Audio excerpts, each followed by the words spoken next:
ibadah di gereja.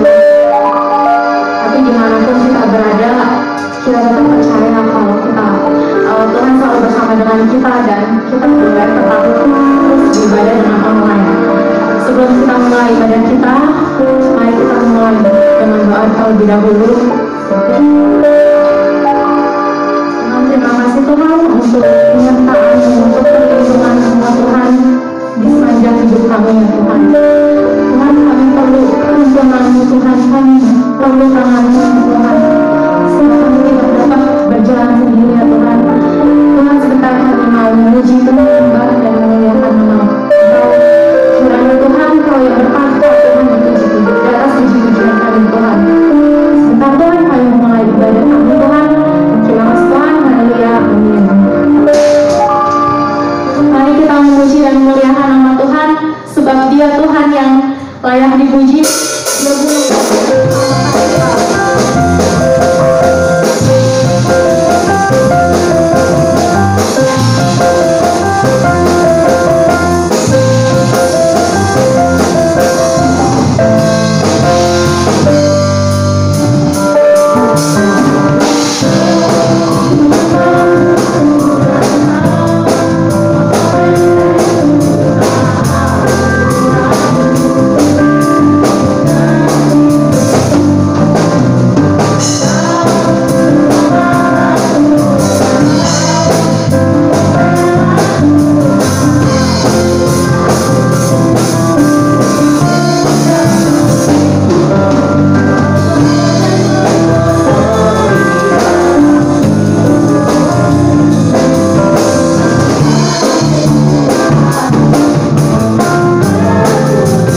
yang baik yang berkuasa penuh atas kehidupan kami.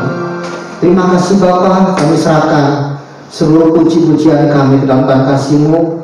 Kami rindu Tuhan, apa yang kami naikkan semuanya boleh menyenangkan hati-Mu Bapa. Dan saat ini Bapa, biar memberkati setiap jemaat-Mu semua Tuhan, di rumah mereka masing-masing.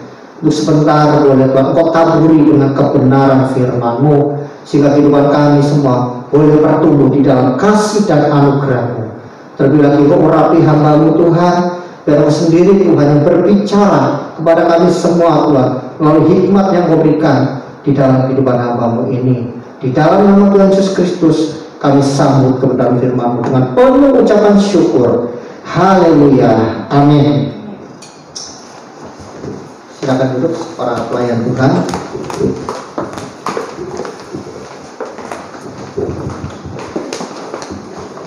Shalom jemaat Tuhan yang mengasihi dan dikasihi Tuhan.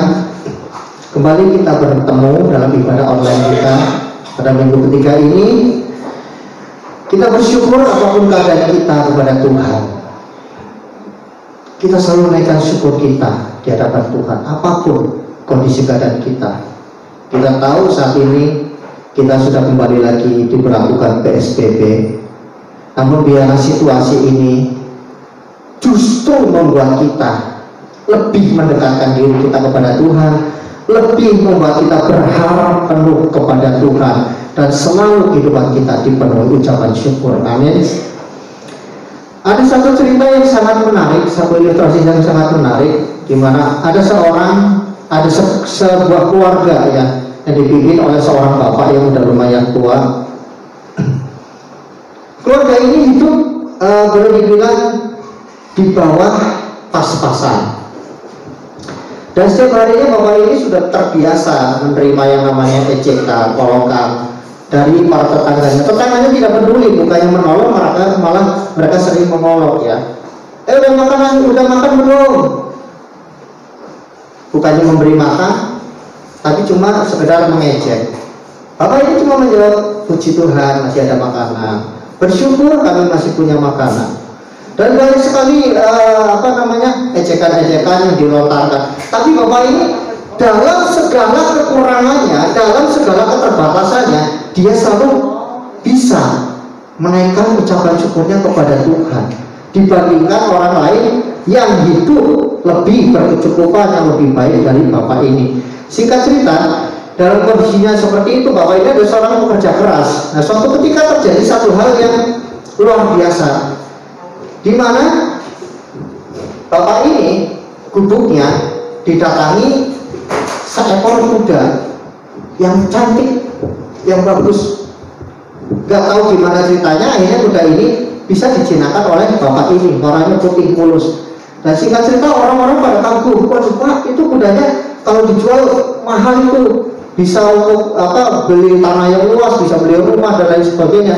Bahkan orang-orang kaya sudah banyak yang tertarik ingin membeli kuda Bapak ini. Tapi Bapak ini cuma bilang apa? Kuda ini tidak saya jual. Saya sayang sama kuda ini. Dia datang sendiri ke tempat ini, mungkin ada sesuatu, jadi saya akan merawatnya saja. Itu yang dikatakan Bapak ini. Orang-orang mengecap Bapak ini, bodoh, gak tahu ada prospek nih yang bagus nih, bisa mengangkat taraf hidupnya. Tapi Bapak ini tidak peduli. Dia hanya bersyukur dengan apa yang bisa dia nikmati. Dia tidak peduli, dia tidak melihat apa yang orang nikmati dan tidak ngiri dan lain sebagainya. Nah, selang berapa lama kuda dari si bapak ini, karena banyak yang mengincar juga, kudanya hilang, saudara. Sudah dibuatkan kandang yang bagus, dia rawat dengan sungguh-sungguh, kudanya hilang. Orang kembali datang mengecam, wah rasain kamu ya, dibilangin ngeyel si kudanya suruh dijual, dapat duit banyak, kamu bisa hidup enak. Tapi bapak ini cuma senyum. Saya pakai masker ya, nggak bisa senyum ya, nggak kelihatan. Bapak ini cuma senyum santai. Ya sudah, yang namanya juga kuda, suka-suka dia mau datang ke sini, ya saya rawat. Dia mau pergi lagi, ya mungkin dia lagi main, nggak apa-apa. Wah nggak mungkin, itu pasti udah dicolong orang kudanya, itu kuda bagus, kuda sangat berharga. Singkat cerita, bapak ini tetap bersyukur. Dia tidak mengeluh, tidak menggerutu, tidak menyesali kalau kudanya hilang. Kuda yang sangat mahal padahal. Nah, 3 hari setelah kejadian itu, dalam ucapan syukur bapak ini, dia tetap nggak merasa kehilangan apa. Dan pagi-pagi hari ketiga setelah kudanya hilang, di belakang rumahnya ribut gaduh. Dan ketika bapak ini keluar, apa yang terjadi? Kuda yang tadinya hilang, yang dikira sudah dicuri orang atau apalah persepsi orang, ternyata kudanya balik lagi ke kandang itu dengan membawa banyak sekali kuda-kuda yang lain. Artinya apa? Dia membawa koloninya ke tempat itu. Dan orang kembali tercengang dengan bapak ini. Luar biasa sekali. Bapak luar biasa ya. Kudanya bisa bawa kuda yang lain yang tidak ternilai harganya. Dan berapa banyak koloni kuda yang dibawa. Artinya apa, saudara? Apapun yang terjadi dalam kehidupan kita, ketika kita tetap bersyukur kepada Tuhan, kita bisa mengalami seperti ilustrasi ini. Mungkin dalam hal yang lain dalam kehidupan kita. 1 Tesalonika 5 ayat 18 mengatakan, mengucap syukurlah dalam segala hal, sebab itulah yang dikehendaki Allah di dalam Kristus Yesus bagi kamu. Kamu sini adalah saya, saudara, dan semuanya yang mendengarkan firman Tuhan saat ini. Nah, dari bacaan yang sudah kita baca 1 Tesalonika tadi, saya mendapatkan beberapa hal.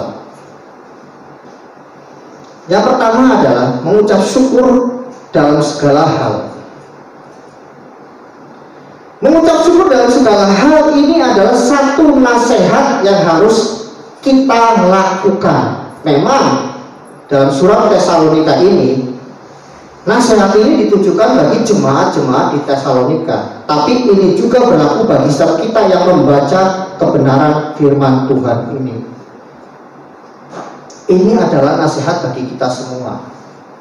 Dan selanjutnya adalah tidak ada hal yang menghalangi, yang bisa menjadi penghalang, merintangi kita untuk mengucap syukur kepada Tuhan. Apapun juga yang terjadi dalam kehidupan kita, kita wajib bersyukur kepada Tuhan. Nanti akan saya jelaskan di belakangnya. Ya. Tidak ada batasan bagi kita untuk bersyukur. Contohnya, orang hanya akan bersyukur, saya akan bersyukur kepada Tuhan kalau apa? Kalau kondisi saya baik, kalau Tuhan memberkati saya, kalau doa saya dijawab dan bla bla bla lain sebagainya. Segala situasi kondisi yang baik, yang enak, yang sesuai dengan apa yang diinginkan oleh dagingnya, oleh pikirannya, baru saya akan mengucap syukur pada Tuhan. Tapi kalau hal itu tidak terjadi, kalau sesuatu yang buruk menimpa saya, sesuatu yang tidak baik terjadi dalam kehidupan saya tidak akan mengucap syukur. Bukan seperti itu. Itu namanya ada batasan dalam mengucap syukur. Tapi mengucap syukur yang Rasul Paulus nasihatkan, yang harus kita lakukan sebagai anak-anak Tuhan adalah mengucap syukur dalam segala hal. Baik itu hal yang baik, baik itu juga hal yang tidak baik, bahkan dalam kondisi kita yang terburuk sekalipun, Tuhan menginginkan kita selalu mengucap syukur. Mengucap syukur adalah kewajiban bagi setiap kita semua anak-anak Tuhan, apapun kondisi dan keadaan kita. Memang akan lebih mudah kalau kita bersyukur dalam kondisi kita baik, dalam kondisi kita yang serba enak.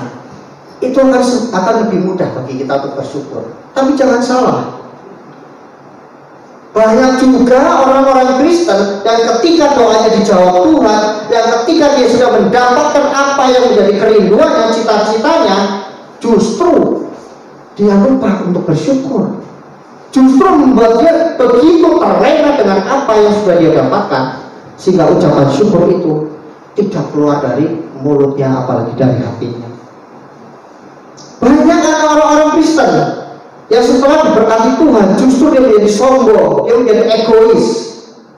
Dia menjadi arogan, gengsinya tinggi, menjaga jarak. Bahkan tidak jarang yang akhirnya melupakan Tuhan. Karena apa? Menganggap semua yang dia dapat adalah hasil dari jerih payahnya sendiri. Sehingga ucapan syukur itu tidak ada lagi dalam kehidupannya. Dalam Kejadian 6 ayat 5 dikatakan bahwa kecenderungan manusia memang melakukan hal-hal yang jahat. Itu terjadi ketika manusia jatuh ke dalam dosa. Dan ini juga terjadi kepada orang yang kadang-kadang sudah diberkati Tuhan.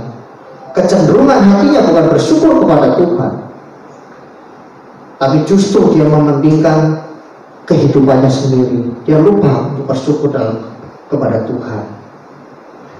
Nah, kalau dalam keadaan yang baik saja orang tidak bisa bersyukur, bagaimana dia akan melakukan firman Tuhan ini untuk mengucap syukur di dalam segala hal? Bagaimana ketika hal yang buruk terjadi dalam kehidupannya, hal yang tidak diinginkan terjadi dalam kehidupannya? Bagaimana mungkin dia akan bisa bersyukur? Firman Tuhan pada pagi hari ini mengingatkan satu, yang pertama, mengucap syukurlah dalam segala hal, apapun kondisi keadaan kita. Seperti yang saat ini kita hadapi, kita belum bisa beribadah bersama-sama, belum bisa bertatap muka. Kita saat ini kembali diperlakukan PSBB. Namun firman Tuhan mengingatkan buat kita semua, mengucap syukurlah dalam segala hal, termasuk dalam kondisi PSBB saat ini. Ketika saya hari Selasa kalau nggak salah, Selasa atau Rabu, saya keliling banyak demo. Ada beberapa tempat yang ada demo tentang PHK. Mereka tidak mau di PHK dan sebagainya, menuntut untuk tidak PSBB dan lain sebagainya. Artinya apa? Banyak orang yang sudah ketar-ketir, ketakutan. Nah, sebagai anak-anak Tuhan, firman Tuhan menguatkan kita untuk kita tetap mengucap syukur. Contoh firman Tuhan yang sangat baik sekali, yang sangat sempurna untuk hal ini adalah Ayub. Di mana Ayub adalah orang yang selalu mengucap syukur dalam segala hal.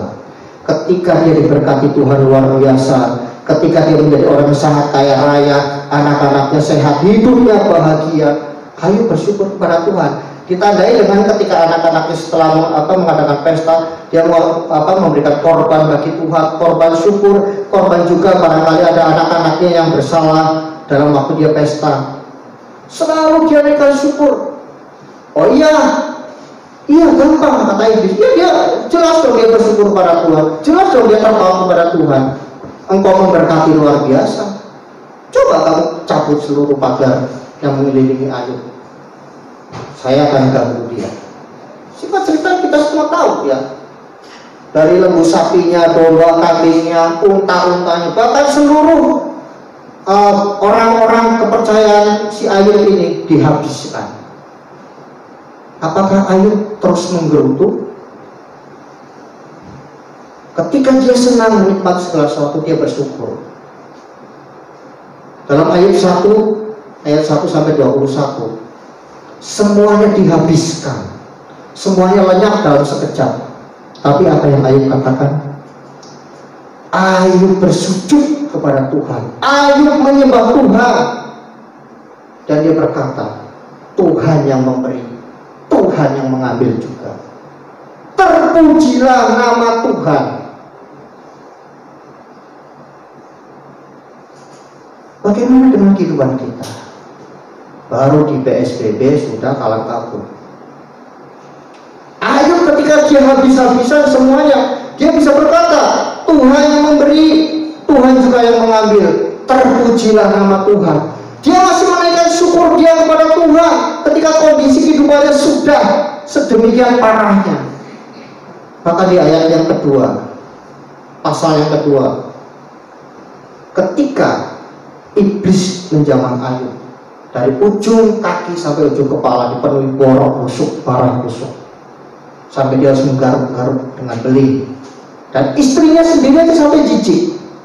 Dan dia berkata, kutukilah Allahmu, masihkah engkau bertekun dalam kesalehanmu? kutukilah Allahmu dan matilah, kata istrinya pada Ayub. Apakah Ayub menuruti kata-kata istrinya?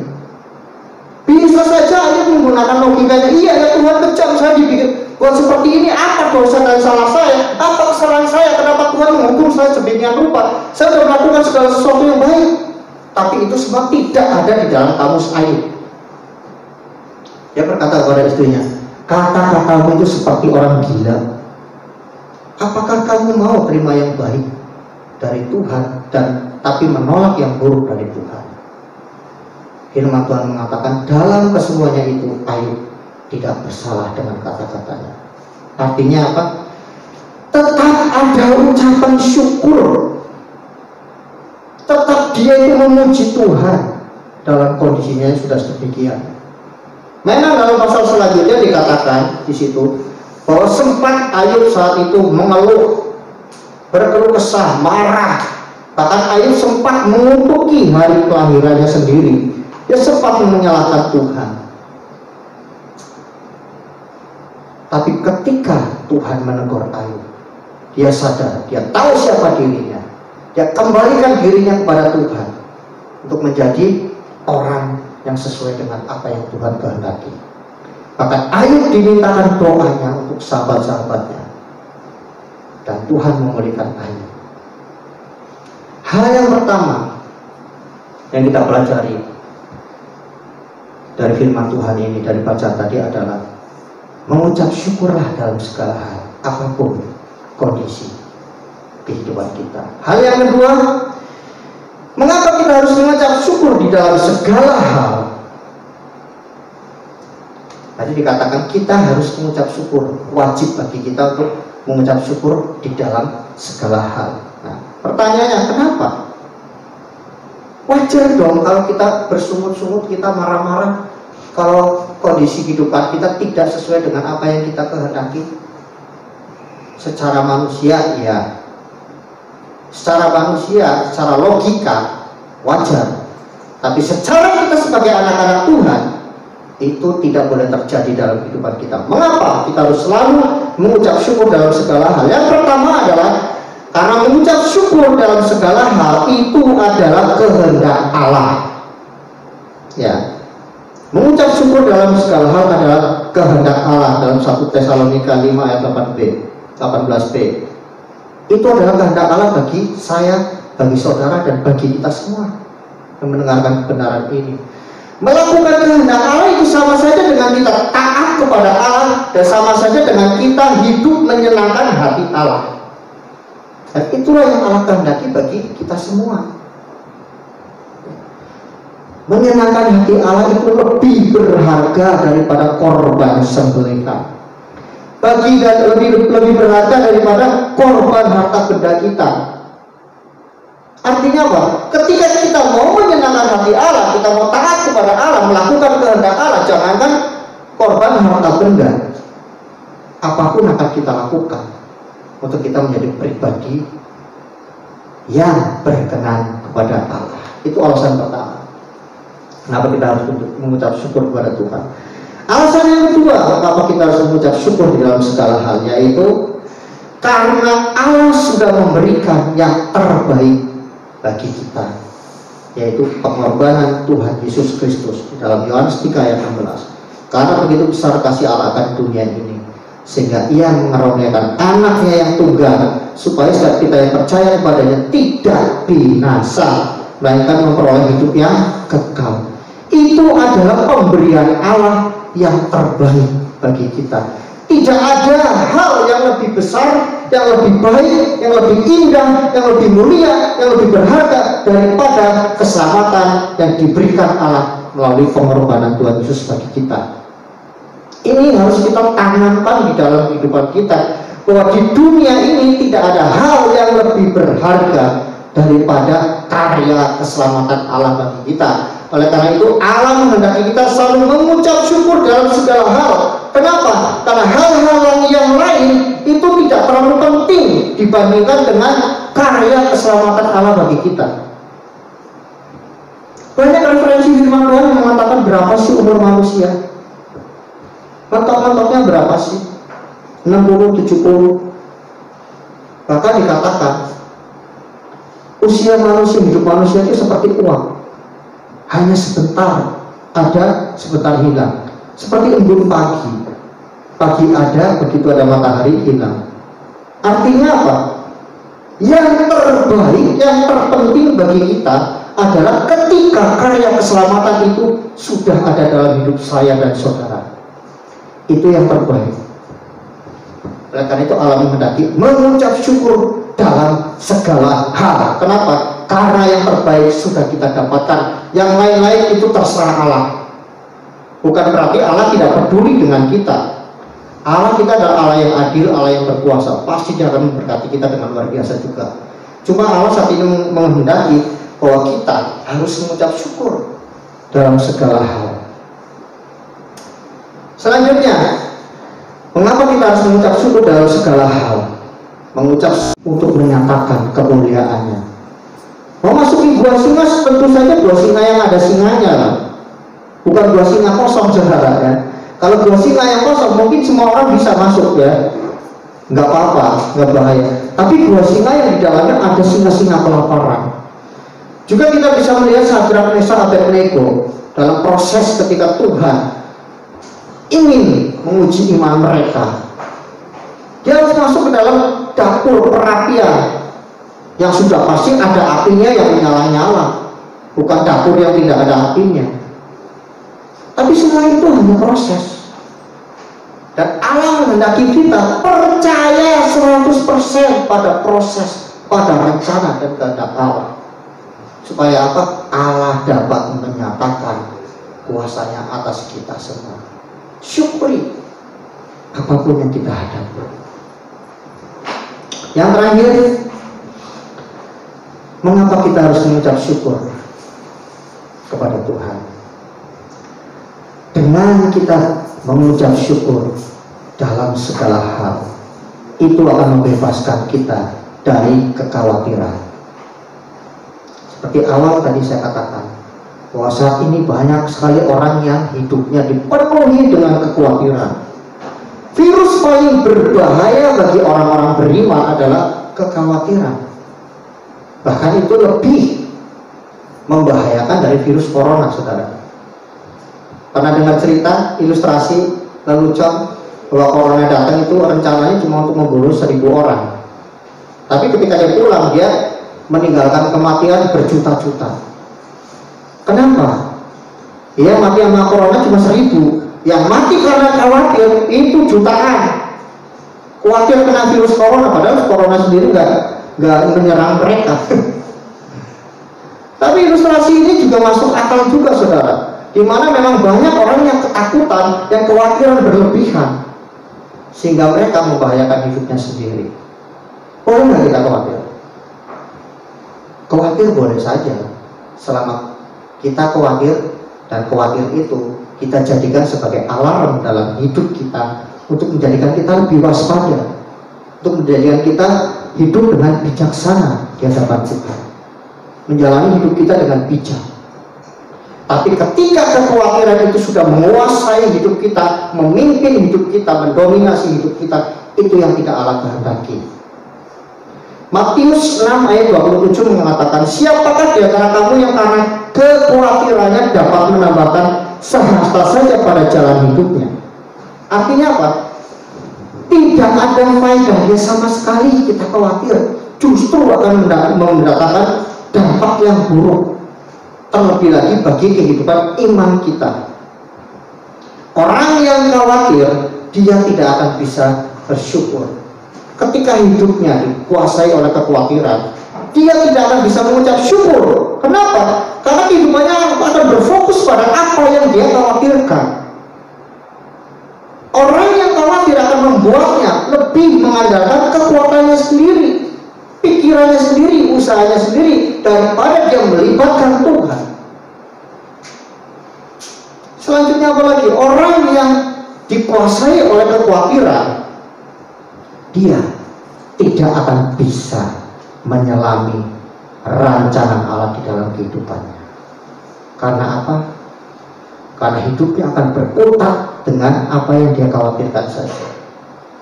Banyak sekali contoh-contoh orang yang khawatir mengandalkan kehidupannya. Contoh juga orang kaya dalam perjanjian baru, di mana dia mengumpulkan segala harta benda, hasil panennya di dalam lumbung, dan dia berkata kepada jiwanya, tenanglah hai jiwaku, sudah terdapat bla bla bla bla bla untukmu, engkau bersukacitalah dan nikmatilah. Tapi apa kata Tuhan? Hai orang bodoh, malam ini juga aku akan mengambil nyawamu. Artinya apa? Segala usaha kita tanpa penyertaan Allah itu sia-sia. Tapi ketika kita berserah sepenuhnya kepada Allah, apapun yang menimpa kita, Tuhan akan menyertai apa yang kita lakukan. Oleh karena itu pagi hari ini firman Tuhan mengajarkan kepada kita untuk kita selalu mengucap syukur di dalam segala hal, baik hal yang baik juga hal yang kurang baik, baik hal yang menyenangkan kita atau juga hal yang tidak menyenangkan kita. Kita belajar percaya bahwa segala sesuatunya itu Tuhan izinkan terjadi atas kehidupan kita. Ada rencana indah Tuhan di dalamnya. Kita belajar untuk kita ikuti proses menyelami apa yang Tuhan kehendaki dalam kehidupan kita. Tidak ada satupun alasan bagi kita anak-anak Tuhan untuk kita tidak mengucap syukur, karena yang terbaik dari Tuhan sudah Tuhan berikan bagi kita semua. Amin. Untuk kebenaran firman Tuhan, terpujilah nama Tuhan dari kekal sampai kekal. Kami bersyukur Bapa untuk firman-Mu yang sederhana ini Bapa, yang kembali mengingatkan kami semua anak-anak-Mu Tuhan. Dalam segala kondisi kehidupan kami selalu mengucap syukur kepada-Mu. Kami selalu mengangkat tangan kami di hadapan-Mu dan berseru terima kasih Tuhan untuk segala yang Kau lakukan dalam kehidupan kami. Apapun itu, yang terbaik sudah Kau berikan kepada kami, yaitu keselamatan melalui Tuhan Yesus Kristus. Dan kami akan percaya Tuhan, kami akan berjalan percaya 100% pada rencana dan kehendak-Mu atas kehidupan kami.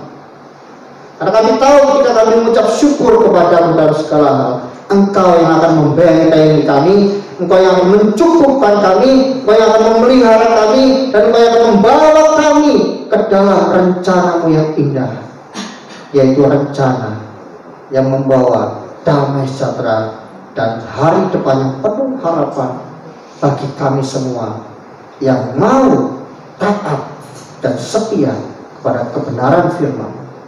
Berkati seluruh jemaat-Mu GBI Budi Indah, bahkan seluruh Tuhan orang-orang yang mendengarkan kebenaran firman Tuhan ini, Engkau jamah Tuhan, Engkau kuatkan untuk selalu ada pengharapan di dalam Tuhan. Di dalam nama Tuhan Yesus kami berdoa, mengucap syukur untuk firman-Mu pada pagi hari ini. Haleluya, amin. Kita serahkan kepada Gembala.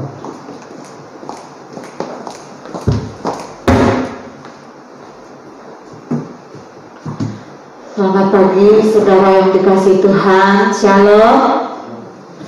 Masih tetap semangat kita beribadah online hari ini ya.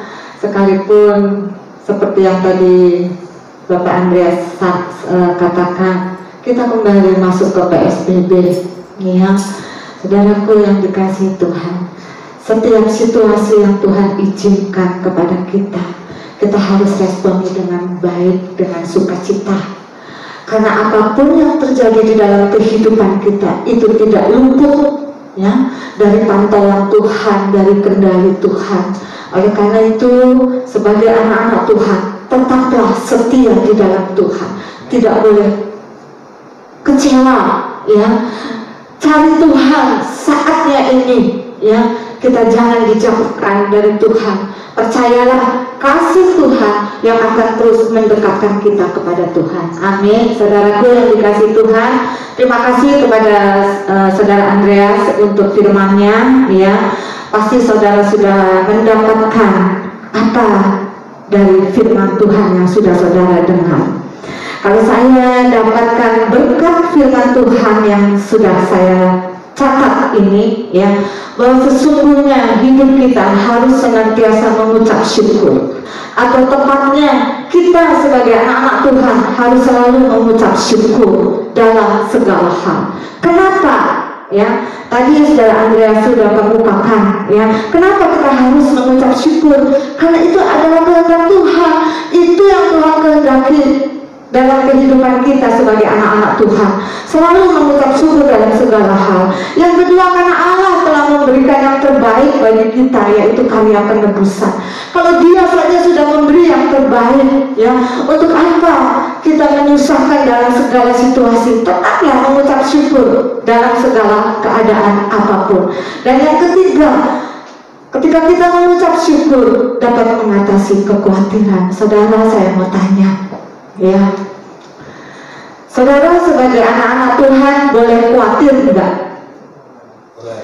Firman Tuhan katakan tidak boleh. Anak-anak Tuhan tidak boleh khawatir. Tapi sebagai anak-anak Tuhan kita bisa khawatir. Nah, saudara, dari kata boleh dan bisa itu ada bedanya. Ya, jelas-jelas firman Tuhan katakan jangan engkau khawatir. Artinya kita nggak boleh khawatir. Tapi kita bisa khawatir selama kita menjadi manusia. Ya, tidak ada seorang pun manusia yang tidak pernah khawatir. Ya, tadi sudah dijelaskan. Kekhawatiran itu bisa juga sebagai cara kita untuk dekat kepada Tuhan. Ya, amin saudara. Jadi kalau saudara ditanya boleh nggak anak Tuhan khawatir? Tidak boleh. Bisa nggak anak Tuhan khawatir? Bisa. Dan akan banyak anak-anak Tuhan yang khawatir. Amin. Amin. Nah, anak-anak Tuhan yang dikasihi hamba-hamba Tuhan, jemaat Tuhan, GBI Indah, biarlah dalam segala situasi apapun kita akan tetap ya mengucap syukur kepada Tuhan. Ya.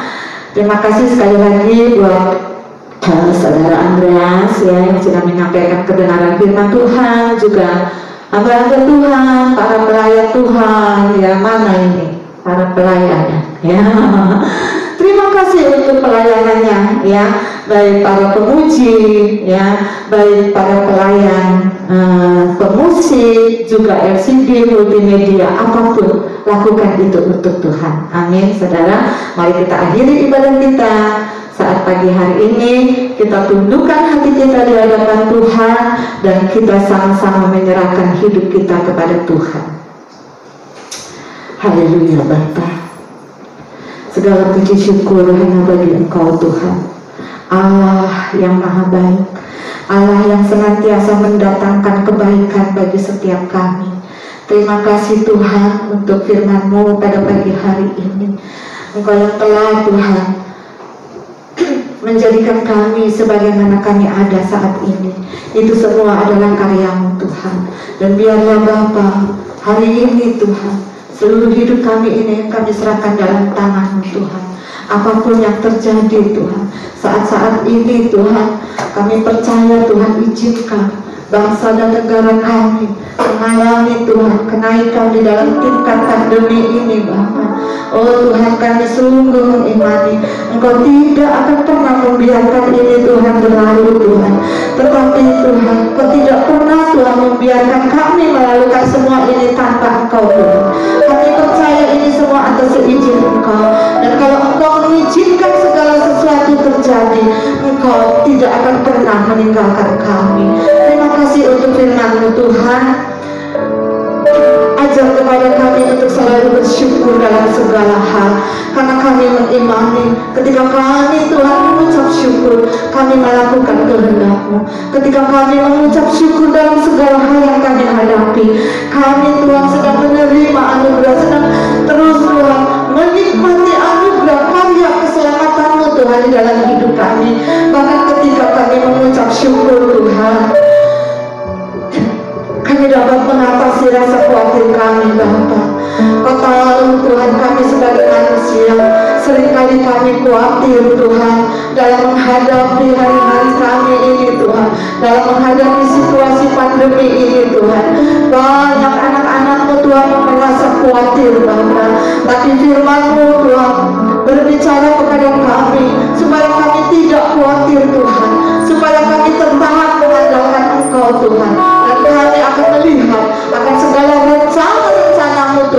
di dalam kehidupan kami.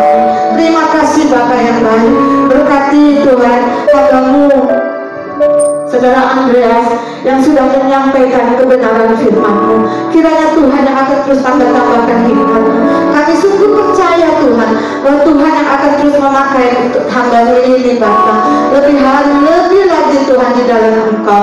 Dan kami percaya Tuhan punya rancangan yang terbaik, rancangan yang indah, rancangan yang mulia Tuhan buat hamba-Mu ini Bapa. Oleh karena itu Tuhan kami persilakan Tuhan yang akan terus berkarya bagi hamba-Mu ini bersama dengan keluarganya dimanapun Tuhan hamba-Mu ini melayani Engkau. Terima kasih Bapa yang baik. Berkati juga Tuhan anak-anak-Mu yang sudah setia melayani Engkau Tuhan, baik pemimpin pujian, baik pemusik Tuhan, multimedia, apapun Tuhan yang anak-anak-Mu kerjakan hari ini, Tuhan memberkati berlimpah-limpah. Apa yang dikerjakannya jadikan berhasil, apa yang dikerjakannya Tuhan menjadikan berkat Tuhan dimanapun anak-anak-Mu ini berada. Terima kasih Bapa. Terima kasih Tuhan Yesus. Terpujilah nama-Mu Tuhan. Tidak lupa Tuhan kami terus berdoa Tuhan membawa bangsa dan negara kami ini Bapa. Tuhan kami berseru kepada-Mu Bapa, jaga Tuhan bangsa dan negara kami ini Tuhan. Luputkan Tuhan dari segala hal-hal yang bukan daripada Engkau Tuhan. Pulihkan Tuhan bangsa dan negara kami ini Tuhan. Pakai para pemimpin kami Tuhan, mulai dari Bapak Presiden kami, Bapak Jokowi bersama dengan wakil dan para stafnya, juga Tuhan orang-orang yang bekerja sama dengan Bapak Jokowi ini Tuhan. Oh Tuhan Yesus, berkat-Mu Tuhan, hikmat-Mu Tuhan, kiranya terus menyertai para pemimpin bangsa kami ini Bapa. Kalau ada anak-anak Tuhan yang duduk di dalam pemerintahan, pakai mereka Tuhan untuk dapat Tuhan bekerja sama mendatangkan kebaikan Tuhan buat bangsa kami ini. Terima kasih Tuhan Yesus, terima kasih Bapa. Kami hanya berseru dan berserah kepada-Mu Tuhan, menyerahkan Tuhan bangsa dan negara kami ini Tuhan. Kami percaya Tuhan ada saatnya nanti Tuhan yang akan pulihkan, sehingga kami boleh melihat karya-Mu Tuhan. Saat-saat ini Tuhan ada banyak Tuhan para ilmuwan Tuhan, orang-orang yang memiliki ilmu Tuhan sedang mencari vaksin Tuhan akan penyakit ini. Kami serahkan dalam tangan-Mu Tuhan. Kami percaya Engkau yang akan menyediakan pada waktunya. Terima kasih Bapa yang baik, terima kasih Tuhan. Kami akan akhiri Tuhan ibadah kami ini, dan biarlah Tuhan juga memberkati setiap jemaat-Mu Bapa dimanapun mereka berada. Kiranya tangan kasih Tuhan akan melawat mereka semua dimanapun mereka berada. Dalam nama Yesus Tuhan, yang sakit Tuhan sembuhkan, yang sedang khawatir Tuhan hiburkan dan kuatkan, yang saat ini ada jemaat Tuhan yang sedang mengalami duka cita Tuhan, Engkau yang akan hiburkan, karena Engkau adalah Allah El Shaddai, Allah yang sanggup Tuhan memberkati dengan apa yang mereka butuhkan. Terima kasih Bapa, terima kasih Tuhan. Sekarang Tuhan kami akan akhiri ibadah kami ini, dan kami rindu Tuhan Engkau memberkati setiap kami. Oleh karena itu Tuhan, mari Bapa curahkan berkat-Mu Tuhan atas setiap kami jemaat Tuhan yang dikasihi. Mari rendahkan hati kita di hadapan Tuhan dan angkat kedua tangan kita, angkat hati kita, angkat pikiran kita ke dalam kepada Tuhan kita Yesus Kristus yang siap memberkati kita pada hari ini. Haleluya. Saudaraku yang dikasihi Tuhan, percayalah saat ini Tuhan akan terus menyinari kita dengan wajah-Nya dan akan memberkati kita dengan kasih karunia-Nya, damai sejahtera-Nya, dan kuasa dari Yesus Kristus, sumber pengharapan kita. Persekutuan yang manis dari kuasa Roh Kudus akan terus menuntun hidup kita, memberkati hidup kita, bahkan memelihara hidup kita. Biarlah segala berkat ini tercurah dalam nama Yesus. Haleluya, haleluya. Amin. Berkati.